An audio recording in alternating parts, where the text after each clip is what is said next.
You know that feeling when your mutual fund app shows a 14% return, but you have no idea how they calculated it?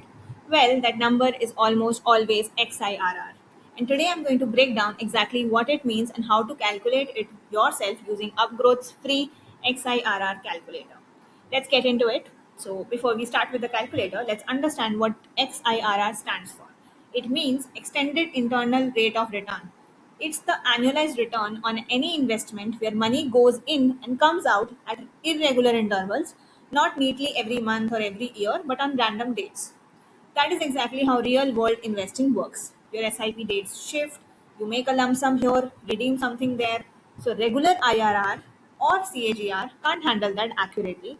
That is why XIRR comes into practice, and every mutual fund app uses it. The rule to remember is simple: money going out will be negative and money coming in will be positive. Now let's use the calculator. You can see fields here. I've added few investments that I made. So I've added minus because that was money going out. And then I will also add something that I received or I redeemed. Let's say on 31st March, I redeemed 1,20,000.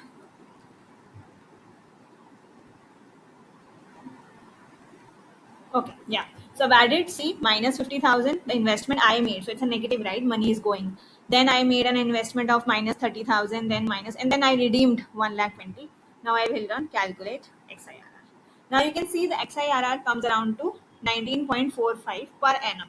Now here's why this number is powerful. I did invest everything on one date, right? My money went in at three different points in time.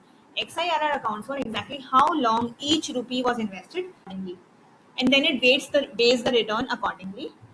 A simple calculation would have either overestimated or underestimated the actual return.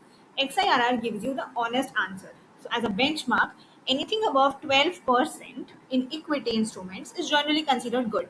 Debt instruments typically range between 6 to 10%, but here the result is 19%, which is a strong result. So, whether you're tracking your mutual fund, SIP, evaluating a startup investment, or just trying to understand what your portfolio is actually returning, this calculator gives you the real number in seconds. So try it out with your own numbers. Link I've added in the description. Subscribe for more tools like this, and I'll see you in the next one. Thank you.